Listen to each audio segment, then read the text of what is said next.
আমার এই চ্যানেলটা লাইক করেন, শেয়ার করেন, সাবস্ক্রাইব করেন, বেল আইকনটা প্রেস করেন। সাবস্ক্রাইব করতে ভুলবেন না।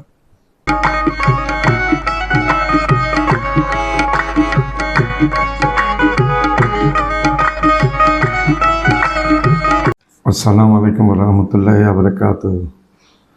দিল্লি চাইছে বাংলাদেশের জন্য হাসিনা বসুক। আবার বলছি, দিল্লি চাইছে বাংলাদেশে যেন হাসিনা আবার বসুক, নয়তো তাদের স্বার্থ এবং ষোলকণা পূর্ণ হবে না।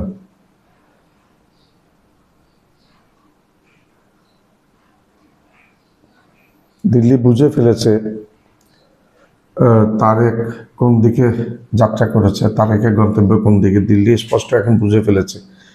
কেউ কেউ নিরাপত্তাজনিত কারণে প্রধানমন্ত্রী তারেক রহমানকে ঢাকার বাইরে রাত্রি যাপন করতে মানা করছে। আমিও তাদের সাথে 100% একমত। কারণ প্রধানমন্ত্রী তারেক রহমানের পিতা শহীদ প্রেসিডেন্ট জিয়াউর রহমানের একই পরিণতি হয়েছে। ঢাকার বাইরে থাকার ফলে তার প্রাণনাশ হয়েছে একটা অভ্যুত্থানে, কিন্তু অভ্যুত্থানটা সফল হয়নি চট্টগ্রামে। সরলভাবে যে কোনো জায়গায় গিয়ে তারেক রহমানের বিপুল জনগোষ্ঠীর সামনে সেলফি তোলাটা আমি যুক্ত মনে করি না বাংলাদেশের প্রেক্ষাপটে। হ্যাঁ, পাবলিকের পাশে থাকতে হবে, কিন্তু এইভাবে গণহারে পাবলিকের পাশে গিয়ে সেলফি তোলাতে এবং স্ত্রী সমেত, এটা একটা বড় সমস্যা হয়ে যেতে পারে। তারেক রহমান বোঝা যাচ্ছে তারেক রহমান ভবিষ্যতে হয়তো এই 5 বছর থাকবে, তার পরবর্তী 5 বছর থাকবে, তারপরে ভবিষ্যতের জন্য তার স্ত্রী জুবাইদা রহমানকে তৈরি করছে সাথে সাথে নিয়ে, সেটা বোঝা যাচ্ছে।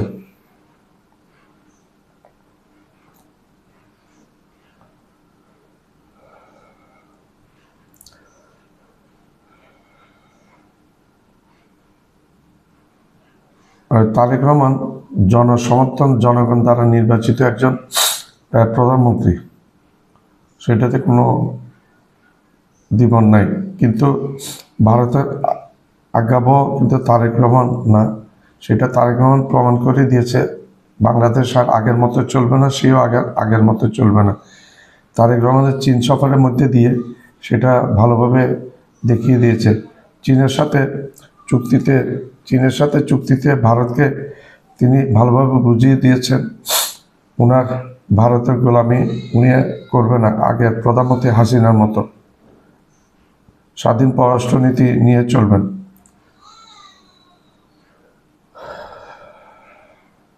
জনগণ এখন মনে করছে তারেক সঠিক পথে হাঁটছেন।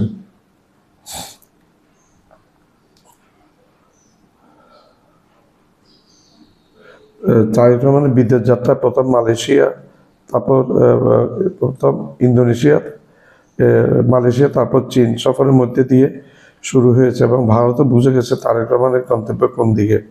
সেজন্য ভারত তার অল্টারনেট এবং হাসিনার মতো একজন সেবাদাস অথবা সেবাদাসী বসানোর জন্য মুখ পেতে থাকবে সবসময়। বাংলাদেশে এখন বর্তমানে মেজরিটি মানুষের কাছে তারেক রহমান একজন জনপ্রিয় মানুষ। তারেক রহমানের প্রধান সূত্র হচ্ছে আওয়ামী লীগ এবং ভারত এবং আওয়ামী লীগের লোকজন এবং তাদের দেশে অবস্থিত ভারতের সেবাদাসরা, দোসররা। ভারত ইতিমধ্যে বুঝে গেছে বিএনপি তাদের কথা শুনবে না এবং তারেক রহমান তাদের কথা শুনবে না। পাকিস্তান, চীন এবং তুরস্কের সাথে বাংলাদেশের চুক্তি, এটা ভারতের জন্য অসহ্যকর একটা ব্যাপার। ভারত এগুলো কোনোভাবে সহ্য করতে পারছেন না, ভয়ের মধ্যে আছেন। ভারত চায় যে কোনো উপায়ে আওয়ামী লীগের মতো একটা সেবাদাস অথবা সেবাদাসী বসিয়ে দেখ হাসিনার মতো। কারণ ভারত বাংলাদেশকে তাদের অঙ্গরাজ্য মনে করে এখনো। ভারত সম্পর্কে আমাদের সিকিম এবং হায়দ্রাবাদ থেকে শিক্ষা নিতে হবে। আমাদের বাংলাদেশে যে আওয়ামী লীগের যে দোসর আছে এবং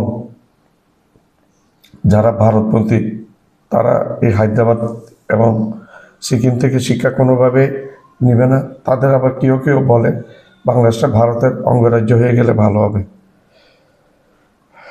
আর অঙ্গরাজ্য হলে কেমনে ভালো হবে? ভারতে এখন মুসলমান থেকে গরু পর্যন্ত জবাই করতে দিচ্ছে না, ভালোভাবে নামাজ পড়তে দিচ্ছে না।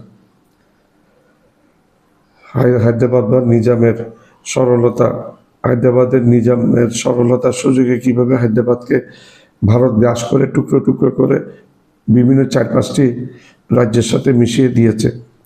সিকিমের পার্লামেন্টের সদস্যদের বেইমানির কারণে সিকিমকে ভারত গ্রাস করতে সফল হয়েছে এবং অঙ্গরাজ্য বানিয়ে ফেলেছে। হায়দ্রাবাদের কোনো এখন অস্তিত্ব নেই, আলাদা হায়দ্রাবাদ। এই হায়দ্রাবাদ ছিল নিজামের অধীনে এবং আমাদের বাংলাদেশ ভারতের মতো একই সালে স্বাধীন হয়েছে, ব্রিটিশ থেকে স্বাধীনতা পেয়েছে। তাদের আলাদা রাজকোষ ছিল, টাকশাল ছিল, যেখানে আলাদা টাকা উৎপাদন করতো এবং স্বাধীন সেনাবাহিনী, নৌবাহিনী, বিমান বাহিনী ছিল এবং জাতিসংঘে হায়দ্রাবাদের প্রতিনিধি ছিল, রাষ্ট্রদূত ছিল। সেই হায়দ্রাবাদ এখন বিলীন। এগুলো থেকে আমাদের নিতে হবে।